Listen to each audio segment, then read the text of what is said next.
Moscow in 1970 had the most advanced centralized heating system on Earth.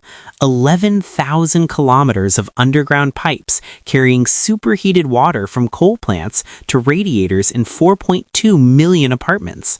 A feat of Soviet engineering so ambitious that Western urban planners studied it as a model of socialist infrastructure.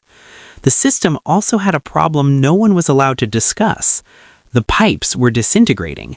Not slowly, not in isolated incidents. Systematically across the entire network, pipes installed in the 1930s and 40s were corroding from the inside, leaking thousands of tons of water into the earth beneath Moscow's streets. The heating worked until it didn't, and when it failed, entire apartment blocks went dark and cold in -20-degree weather, while repair crews dug through frozen ground, looking for breaks in a system too large to map accurately anymore. It is December 12, 1970. You are standing on the corner of Prof. Soyuz Street in the Cheryomsky district. The air is so cold it hurts your lungs, hovering right around -22 degrees Celsius. The sky above is a flat, bruised purple, choking on the thick yellow-gray smoke belching from thermal power plant number 20, located just a few kilometers away. You pull your wool collar up over your nose, hurrying toward the brutalist concrete facade of your 9-story apartment building. Beneath the soles of your boots, the pavement is covered in thick, dirty ice. But every few blocks, you notice something strange. A circular patch of asphalt is completely dry. Steam is rising through a heavy iron storm grate, smelling faintly of sulfur and wet earth. A stray dog is curled up on the warm iron, sleeping peacefully in the freezing wind. To a tourist, this might seem like a quirk of the city.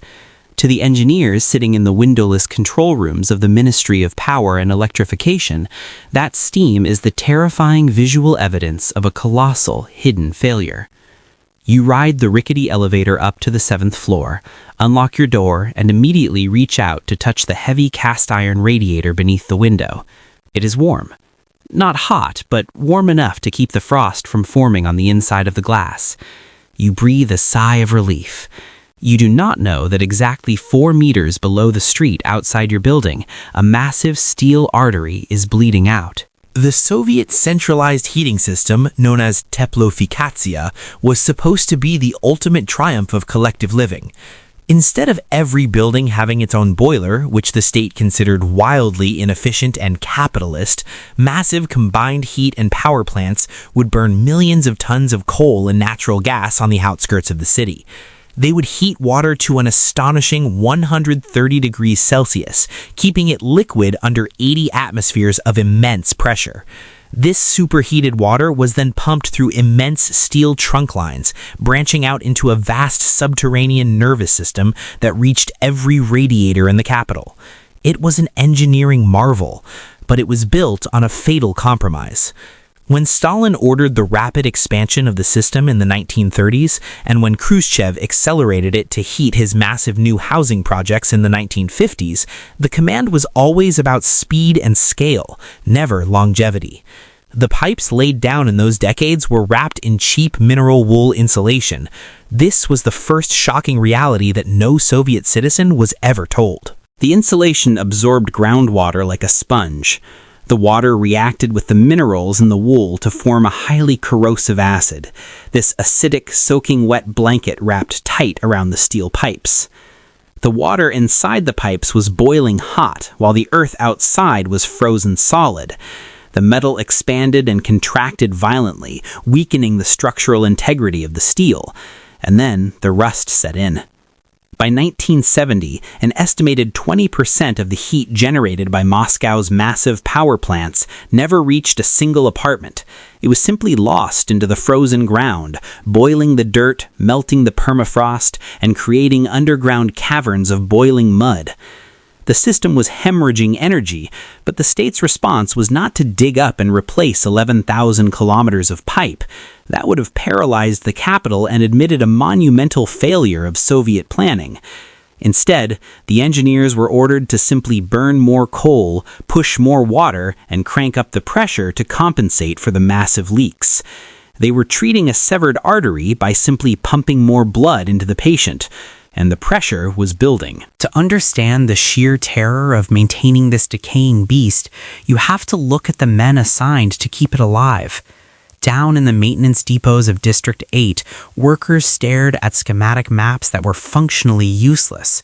This is perhaps the most absurd contradiction of the entire Soviet heating crisis. The state meticulously tracked the production of every nail and every loaf of bread, yet they had lost track of their own underground infrastructure. The engineers who designed the original 1930 network had either been executed during Stalin's purges, died in the Great Patriotic War, or simply retired, taking their unwritten knowledge with them.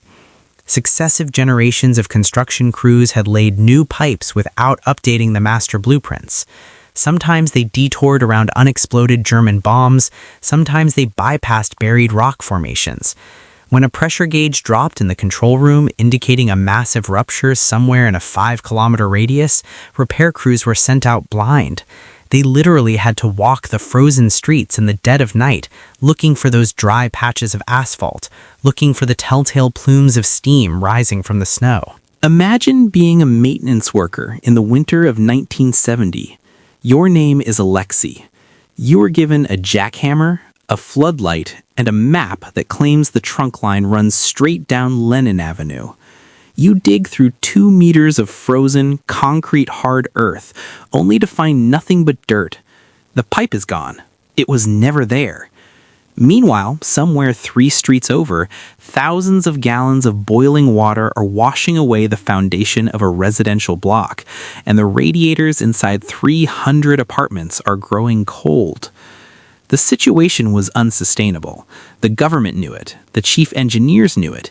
Even the citizens, huddled in their coats inside their living rooms, were beginning to suspect that the system was breaking down. The ministry issued secret internal memos warning that a cascading failure was not just possible, but mathematically inevitable. If one major trunk line ruptured, the drop in pressure could cause a vacuum effect, pulling freezing groundwater back into the system, shattering secondary pipes across an entire district in a chain reaction of exploding steel. They prayed it would not happen. They prayed the winter would be mild. But the winter of 1970 was not mild. It was one of the cruelest in recent memory. On the evening of January 4th, the temperature drops to negative 28 degrees.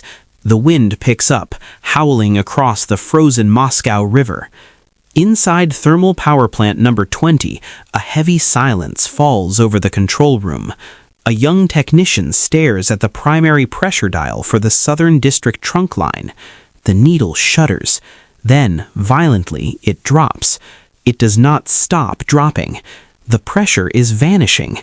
Somewhere in the dark, beneath the sleeping city, the rotting steel has finally torn wide open, and millions of liters of boiling water are rushing into the void.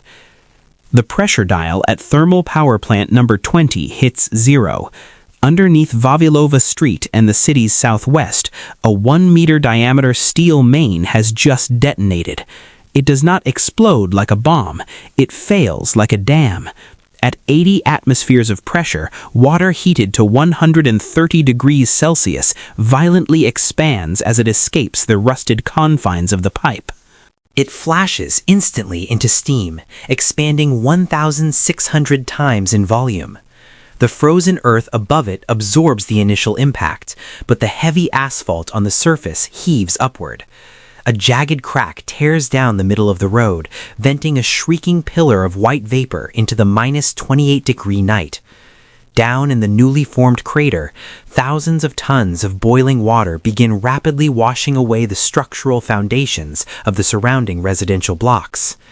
Inside apartment 42 of building 15, Elena Kuznetsova is boiling potatoes. She is a 34-year-old schoolteacher.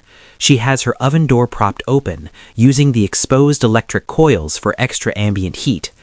Suddenly, she hears a deep, resonant thump echo through the concrete walls. Then, the rhythmic, comforting hiss of her cast iron radiator simply stops. The metal begins to tick as it cools.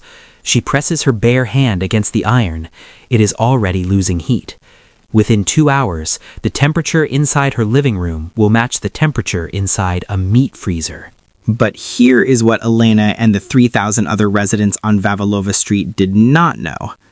The sudden loss of pressure in the southern trunk line created a catastrophic physical reaction across the grid. The water had stopped moving, and in the dead of a Russian winter, stationary water is a death sentence. The law of thermodynamics in Soviet Moscow is unforgiving. As the pressure drops, the water slows. As it slows, its thermal energy bleeds rapidly into the frozen earth. When the water inside those secondary pipes hits 0 degrees, it turns to ice. Ice expands by 9%. That 9% expansion exerts a pressure of over 30,000 pounds per square inch against the steel. No civilian pipe on Earth can contain that force. While Elena is desperately wrapping her 2 children in heavy wool blankets and layering old copies of Pravda newspaper between their sweaters for insulation, a frantic scene is unfolding 5 kilometers away. Meanwhile, inside the district headquarters of the Ministry of Power, local director Yuri Volkov is staring at a ringing red telephone. He knows exactly what the sudden pressure drop means. He knows he has to dispatch emergency crews to manually shut off the massive underground isolation valves. But shutting those valves will deliberately and officially cut off hot water to 40,000 people. If he gives the order, he risks being investigated for industrial sabotage by the state security apparatus. If he does not give the order, the boiling water will continue to erode the street until a 9-story building collapses into a sinkhole. To authorize the shutdown, he needs Form 44B, requiring 3 signatures from senior party officials who are currently asleep in their warm, independently heated dachas outside the city. Waking a high-ranking official at 2 in the morning to report a catastrophic infrastructure failure is career suicide. He lets the phone ring for 14 agonizing minutes. That hesitation would cost the district an entire week of heat. Volkov is paralyzed by a system where officially reporting a failure is far more dangerous than the failure itself. This was the grand paradox of Soviet infrastructure. On paper, the centralized heating network was a flawless triumph of Marxist-Leninist engineering. Official state records from the winter of 1970 showed a network efficiency rate of 98%. Every production quota was officially exceeded. Every pipe was certified perfect. Meanwhile, out on Vavilova Street, a maintenance brigade has finally arrived through the blinding snow. They are faced with a seemingly impossible physical task. The ground beneath the asphalt is frozen solid for 2 meters down, completely locked in permafrost. It is harder than military-grade concrete. You cannot dig through it with standard iron shovels, and hydraulic excavators snap their steel teeth on the ice. So, the Soviet engineers deploy a brutal, heavily improvised solution. They bring in a decommissioned Klimov VK-1 jet engine, the exact same turbines stripped from a MiG-15 fighter plane, heavily bolted onto the back of a heavy flatbed truck. They point the jet exhaust directly at the street and ignite it. The roar is deafening, violently shaking the frost-covered glass in Elena's freezing apartment above. They are literally blasting the frozen asphalt with raw jet fuel exhaust, just to melt the ground enough to start digging with pickaxes. It is an apocalyptic, terrifying scene. Roaring fire and blinding steam shooting into the black, freezing sky, while thousands of people shiver in the pitch-dark concrete blocks surrounding them. By midnight, the temperature in Elena's apartment has plummeted to -4 degrees Celsius. Thick white frost is forming on the inside of her bedroom walls. The breath from her sleeping children rises like smoke in the dark. In 1970, these massive Soviet apartment buildings were constructed with cheap, prefabricated concrete panels known as Hrushchevka. They possessed virtually no thermal mass. Without the constant, forced flow of superheated water from the central plant, these buildings turned into concrete refrigerators within hours. If the heat was not restored within 24 hours, the secondary pipes inside the walls of the building itself would freeze, expand, and shatter. If that happened, the building would be permanently uninhabitable until the spring thaw. The repair crews operating the jet engine knew they were racing against a biological and structural clock. While the men fight the frozen earth outside, a terrifying sound begins to echo through the dark concrete stairwells of Building 15. A sharp, violent metallic crack. Then another. The internal heating pipes running vertically up through the walls to feed the radiators on the upper floors are beginning to detonate under the ice pressure. Small, violent ruptures bleed freezing water down the interior concrete, turning the emergency staircases into deadly, impassable ice falls. The building is eating itself from the inside out. Outside, the maintenance crews finally break through the thawed, muddy earth, wading knee-deep into a dark crater of scalding water and melted asphalt. The smell of raw sulfur and burning tar is overpowering. They deploy heavy industrial pumps to clear the sludge and shine massive halogen floodlights onto the ruptured steel trunk line. They expect to see heavy corrosion. They expect to see the rust that has been silently eating away at Moscow's underbelly for decades due to the wet mineral wool insulation. The chief engineer climbs down into the boiling crater, his heavy rubber boots sinking into the muck. He wipes the steaming, foul-smelling mud away from the jagged, torn edge of the 1-meter-wide pipe.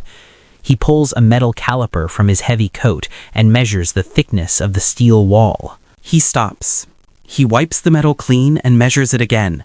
His blood runs completely cold, despite the sweltering heat radiating from the breach.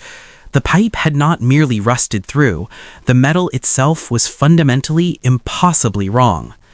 According to the strict state manufacturing blueprints established in 1952, the walls of a primary high-pressure trunk line were required to be precisely 16 millimeters thick to safely withstand the massive 80 atmospheres of internal force. The engineer looks at the calipers in the harsh, glaring halogen light. The solid steel in his hands is only 8 millimeters thick.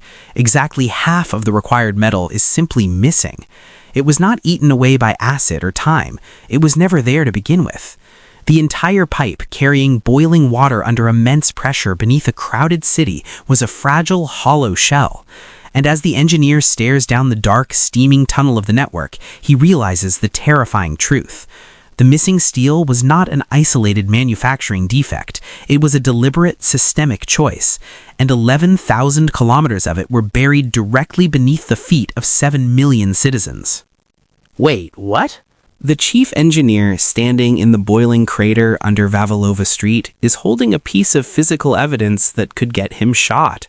He stares at the calipers in the harsh halogen light. 8 millimeters of steel instead of the mandated 16. How did half a pipe simply vanish? It was not a mistake. It was not corruption in the traditional sense. It was the result of a catastrophic Soviet policy called the Rationalization Campaign. In the late 1950s, the Ministry of Heavy Industry issued a nationwide directive. Factory managers who found creative ways to save raw materials while still meeting their impossible production quotas would receive massive cash bonuses, improved housing, and state medals. The directors of the regional pipe rolling plants saw a brilliant, lethal opportunity. If they simply recalibrated their extrusion machines to make the walls of the heating pipes exactly 50% thinner, they could produce twice as many kilometers of pipe with the exact same tonnage of steel. On paper, they were absolute heroes of socialist labor. They exceeded their 5-year plan in 3 years. They received the Order of Lenin. And they buried 11,000 kilometers of paper-thin steel directly beneath Moscow. Here is what they never told the public. The central government knew about the compromised pipes by 1962. State inspectors found the discrepancies during routine metallurgical testing, but digging up the network would expose the Rationalization Campaign as a colossal, systemic fraud. It would embarrass the leadership on a global stage, so the Politburo made a calculated choice. They left the thin pipes in the ground.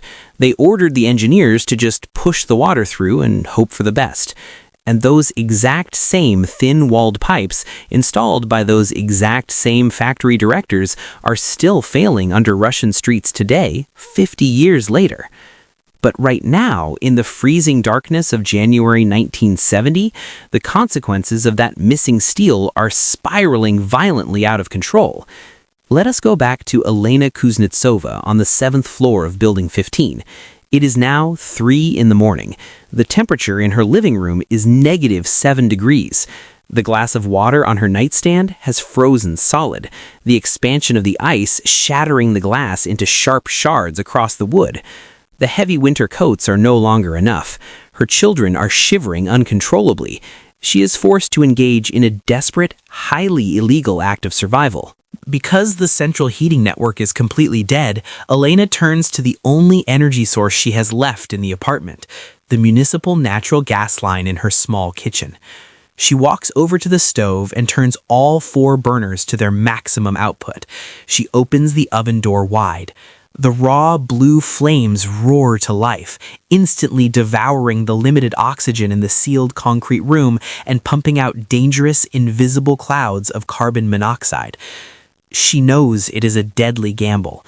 She knows people die in their sleep from gas poisoning every winter. But the immediate alternative is letting her children freeze to death in their own beds. Across the Cheryomushki district, 80,000 other freezing citizens are doing the exact same thing.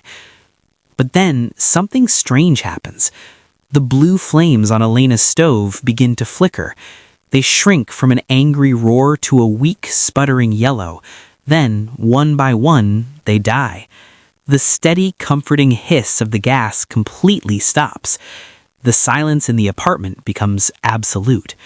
This is the cascading failure the internal ministry memos warned about. When 80,000 people simultaneously turn on their gas stoves to replace the dead centralized heating, the sudden massive draw completely depressurizes the local gas distribution network. The safety valves at the district regulator station detect the sudden pressure drop and automatically slam shut to prevent a catastrophic vacuum explosion. In trying to survive the loss of their hot water, the citizens of District 8 have inadvertently killed their own gas supply. Now they have absolutely nothing. No heat, no gas, only the creeping, lethal cold. Meanwhile, 5 kilometers to the north, on Kutuzovsky Prospect, the situation is completely different. You are standing outside a massive, ornate, Stalinist neoclassical building guarded by men in heavy coats. Inside apartment 61, a deputy minister of trade is sleeping soundly. He is wearing light cotton pajamas. His bedroom is a balmy, comfortable 24 degrees Celsius. He does not rely on the fragile, rotting trunk lines of the municipal system. The elite buildings of the Soviet nomenclatura have their own secret, localized boiler rooms hidden deep in the basements, maintained round the clock by dedicated, highly paid engineers. They burn premium-grade fuel oil that never runs out. While Elena wraps her children in dirty newspapers to survive -28 degrees, the party bosses are sweating under their imported blankets. The socialist utopia had a highly insulated VIP section. Back down in the mud on Vavilova Street, the repair crew is losing the battle against the elements. They have successfully welded a massive, curved steel patch over the ruptured primary pipe. It took 6 hours of brutal, agonizing labor in boiling mud and freezing rain. The men are exhausted, their faces burned by steam and their hands numb from the ambient air. The chief engineer climbs out of the crater and radios back to Yuri Volkov at the district headquarters. They are ready. They are ready to slowly open the massive underground isolation valves and repressurize the system. They are ready to send the life-saving heat back into the dying residential blocks. Volkov stands in the control room and reaches for the red telephone. He has finally secured the 3 mandatory signatures on Form 44B, waking up the necessary bureaucrats to cover his own political survival. But as his hand touches the heavy plastic receiver, the radio crackles again. The voice of the chief engineer is shaking violently. He is not shaking from the cold. He is shaking from absolute terror. He tells Volkov to look at the secondary pressure sensors for District 7, District 8, and District 9. Volkov looks at the massive, glowing wall of dials. They are all reading completely zero. This is physically impossible. Even with the main trunk line shut down for repairs, there should be residual static pressure in the thousands of smaller pipes running into the individual apartment buildings. The water should be resting, waiting to be pushed. Here is the horrifying reality of thermodynamics in a failing state. The repair crew took too long. The initial bureaucratic hesitation took 14 minutes. The jet engine excavation took 3 hours. The welding took 6 hours.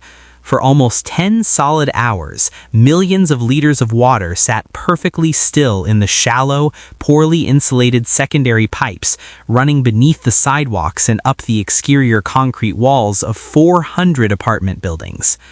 The water did not just cool down, it froze completely solid. 400 kilometers of secondary steel piping are now completely packed with hard, expansion-cracked ice. The entire localized grid has shattered underground and inside the walls of the buildings.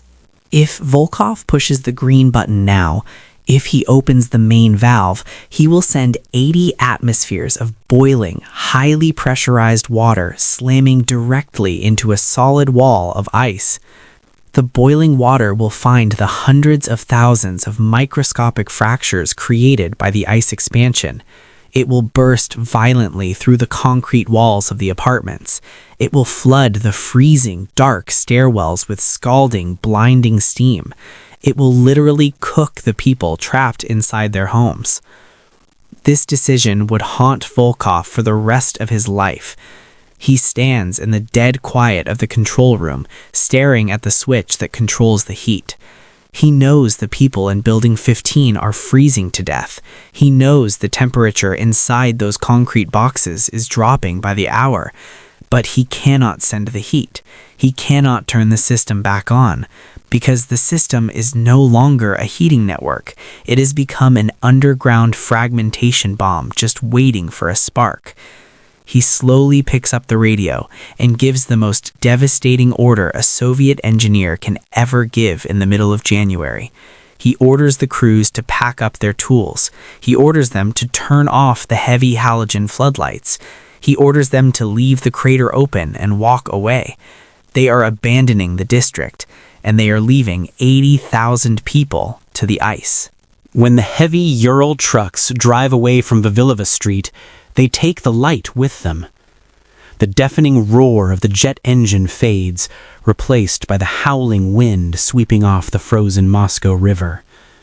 The massive crater is left open to the sky, a dark, muddy wound in the asphalt.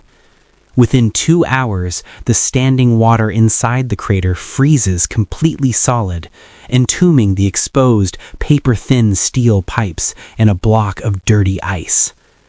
Inside Building 15, the silence is absolute. It is the silence of a tomb. Elena Kuznetsova stands in her freezing, completely dark kitchen. The gas is gone. The centralized heat is dead. The temperature inside apartment 42 is now negative 15 degrees Celsius. She can no longer feel her toes. Her children are huddled under a pile of carpets in the living room, their lips turning a dangerous shade of blue. Elena looks around her small, state-provided apartment. She looks at the cheap, varnished wooden chairs. She looks at the stack of bound encyclopedias on the shelf. In the ultimate socialist utopia, a 34-year-old schoolteacher is about to do something straight out of the Dark Ages. She drags a heavy, galvanized tin bucket into the center of the living room floor. She takes a heavy iron meat cleaver and systematically hacks her wooden dining chairs into splinters. She places the wood in the bucket. She tears out pages from the great Soviet encyclopedia to use as kindling. She strikes a precious, hoarded match. By the morning of January 16th, thousands of small, toxic fires are burning inside the concrete apartment blocks of District 8. People are burning furniture, books, clothing, and the wooden parquet flooring ripped straight from their own living rooms. They create makeshift sheet metal chimneys, venting the thick, black smoke out of cracked window panes. From the street, the massive Hrushchevka buildings look like towering concrete monoliths actively smoldering from within. It is a scene of medieval desperation playing out in the capital of a nuclear superpower, and the Soviet government officially pretends none of it is happening. This is the darkest, most absurd paradox of the 1970 heating crisis. If you turn on the state radio network on the morning of January 16th, you will not hear emergency broadcasts. You will not hear instructions on how to survive hypothermia. You will hear a cheerful, booming voice announcing that the tractor factories in Volgograd have exceeded their monthly production quota by 14%. You will hear a 30-minute symphony by Shostakovich. The state newspaper, Pravda, lands in the snow outside the freezing apartment blocks. The front page features a massive, glowing photograph of Soviet engineers proudly standing in front of a new hydroelectric dam in Siberia. There is absolutely no mention of the 80,000 people freezing in the dark just 5 kilometers from the Kremlin walls.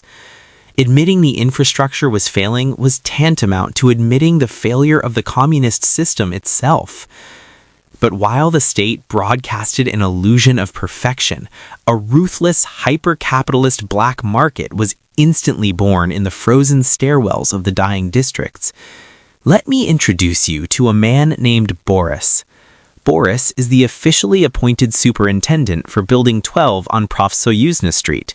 He is a low-level party member. He also holds the absolute power of life and death over the 80 apartments in his block. Boris understands exactly what happens when the stationary water inside the secondary heating pipes freezes. He knows the pipes will expand, shatter, and permanently destroy the building's internal plumbing. But Boris also knows there is a manual drainage valve located in the basement and individual isolation valves hidden behind the plaster in every single apartment.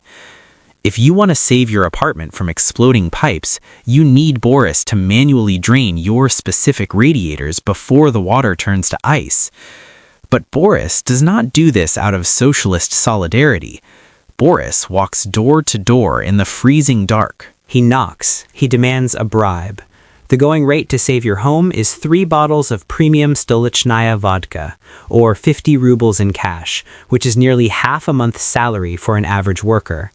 If you pay the bribe, Boris takes his heavy iron wrench, turns the rusty valve, and bleeds the water out of your radiators into a bucket.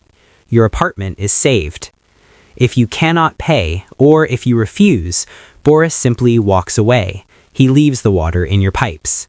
Within 12 hours, the ice expands. The cast iron radiators in the apartments of the poorest citizens violently detonate, sending shards of metal and freezing water across their living rooms. In a society that claimed to have eradicated class divisions, your survival literally depended on whether you could bribe the building manager with black market alcohol. This predatory economy flourished because the people knew no official help was coming. They realized the state had abandoned them. But here is what they didn't know. The abandonment was not an accident. It was not a failure of logistics. It was a highly classified, mathematically calculated protocol executed at the highest levels of the Ministry of Defense. You might be asking yourself, why didn't the government send the military? The Red Army had thousands of massive, diesel-powered mobile heating units designed for winter warfare. They could have deployed battalions of engineers to establish emergency warming tents. They did absolutely nothing. And the reason why is buried in a secret government contingency plan known as the Thermal Triage Directive. The Soviet engineers in the central control rooms knew the entire 11,000-kilometer pipeline network was dying. The paper-thin pipes installed during the Rationalization Campaign were rotting from the inside out. They knew they did not have the water pressure or the structural integrity to heat the entire city of Moscow during a severe deep freeze. If they tried to force enough pressure through the system to keep the outer residential districts warm, the massive rotting trunk lines closer to the city center would catastrophically rupture. The state had to make a choice, and they chose to amputate the limbs to save the heart. The Thermal Triage Directive mandated that if system pressure dropped below 40 atmospheres, the central dispatchers were to manually shut off the valves feeding the outer residential zones. They deliberately sacrificed places like District 7 and District 8. They cut the heat to the working-class neighborhoods to ensure that the water pressure remained high enough to serve the core of the city. They let Elena Kuznetsova burn her own furniture so that the headquarters of the KGB at Lubyanka Square, the elite Kremlin hospitals, and the luxury apartments of the Politburo remained at a perfect, comfortable 22 degrees. They weaponized the cold against their own citizens to mask the decay of their infrastructure. And it was working until the decay proved too massive to control. Because the system was not just failing in isolated pockets, the rotting pipes were a terminal disease spreading beneath the entire capital. By January 20th, the triage protocol begins to fail. The pressure continues to drop. District 4 goes dark, then District 2. The underground leaks are now so severe that the escaping boiling water is actively changing the geology of Moscow. Millions of gallons of superheated water are washing away the subterranean soil, creating massive, invisible caverns beneath the city streets. At 2:15 in the afternoon on Leninsky Prospect, a major arterial road in the city, a crowded municipal passenger bus is stopped at a red light.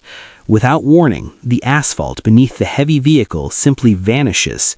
A sinkhole 30 meters wide opens up, swallowing the bus whole into a boiling, steaming underground lake of ruptured heating water. The state can no longer hide the disaster.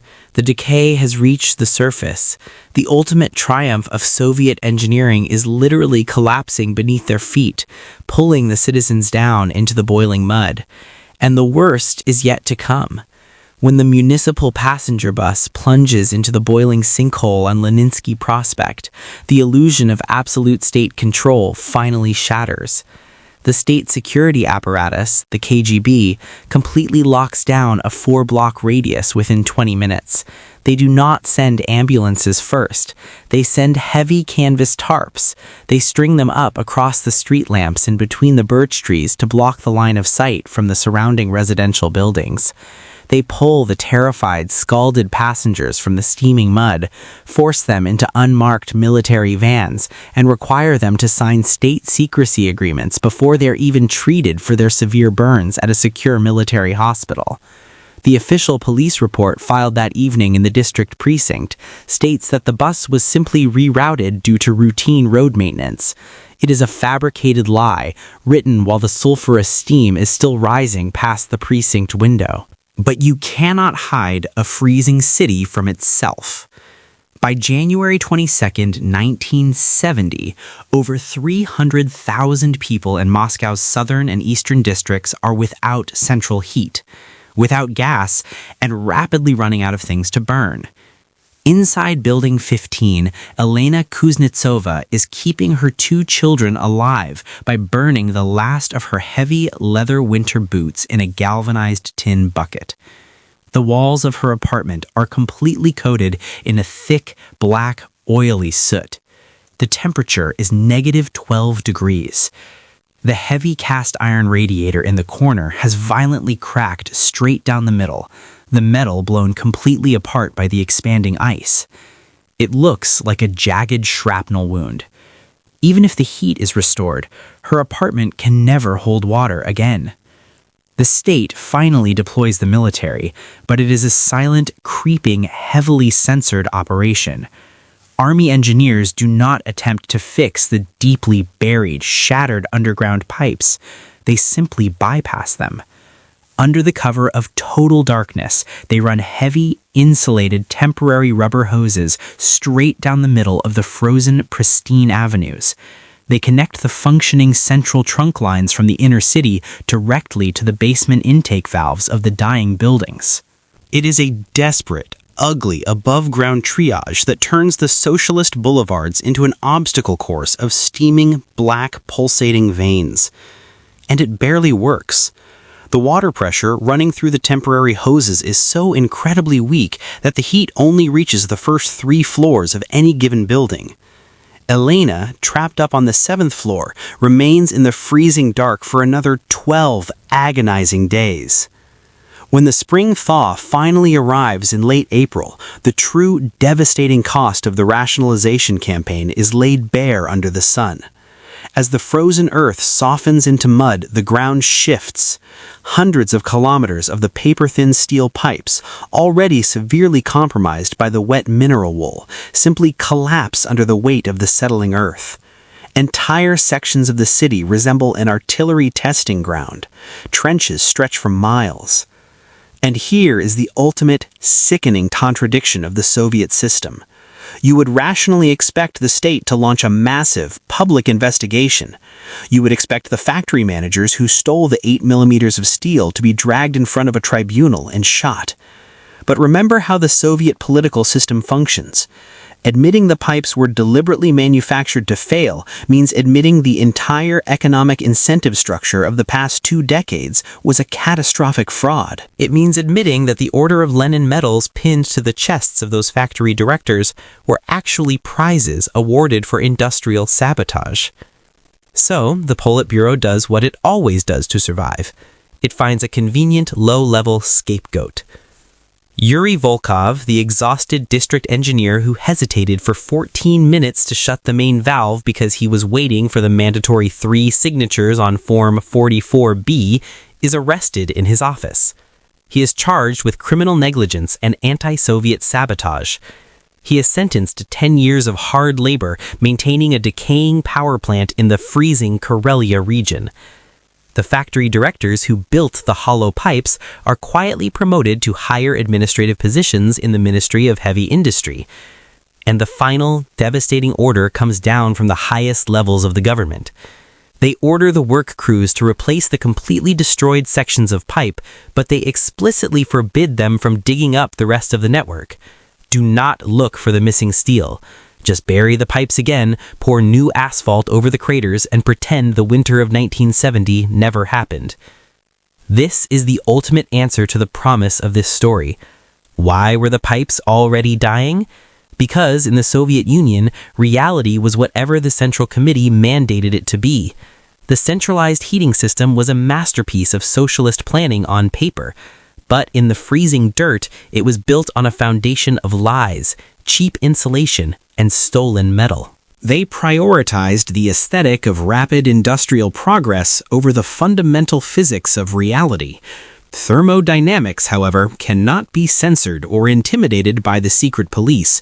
Water freezes at 0 degrees. Ice expands by 9%. Steel fails under 80 atmospheres of pressure. These are absolute physical laws that no political ideology can ever overrule. The consequences of that monumental denial did not vanish when the Soviet Union collapsed in 1991. The ghost of the Rationalization Campaign still haunts modern Russia right now. If you look at the news out of Moscow, Novosibirsk, or Vladivostok today, every single winter brings a wave of catastrophic infrastructure failures. Massive geysers of boiling water violently tear through modern parking lots, melting the tires of imported luxury cars. Entire city blocks lose heat in -30-degree weather. The modern Russian government blames unpredictable weather patterns or corrupt local mismanagement. But the terrifying truth is buried 2 meters beneath the snow. The emergency crews dispatched to fix those modern ruptures frequently dig down into the mud and find the exact same primary trunk lines, wrapped in the exact same corrosive mineral wool, sporting the exact same 8mm paper-thin steel walls manufactured in the 1950s. The underground ticking time bombs planted by Stalin and Khrushchev's factory directors are still detonating, decade after decade. The infrastructure is a geological fossil of a dead, paranoid empire still actively punishing the grandchildren of the people who originally built it. This is why the winter of 1970 matters. It is a perfect, terrifying microcosm of a society that willingly consumed itself from the inside out just to maintain a geopolitical illusion. It shows us exactly what happens when a government builds a system so massive, so highly complex, and so brutally centralized that no single person truly understands it, and then makes it a treasonous crime to point out its fatal flaws. Tonight, it is -15 degrees in Moscow. A young woman walks home from the metro station. She is wearing a heavy wool coat. The wind is biting. She walks past a massive, brutalist concrete apartment block in the Cheryomushki district. The pavement beneath her boots is covered in thick, dirty ice. But just ahead, she notices something strange. A circular patch of asphalt is completely dry. Steam is rising through a heavy iron storm grate, smelling faintly of sulfur and wet earth. A stray dog is curled up on the warm iron, sleeping peacefully in the freezing wind. She smiles at the dog, pulls her collar up, and walks into her building, completely unaware of the dying beast waiting in the dark beneath her feet.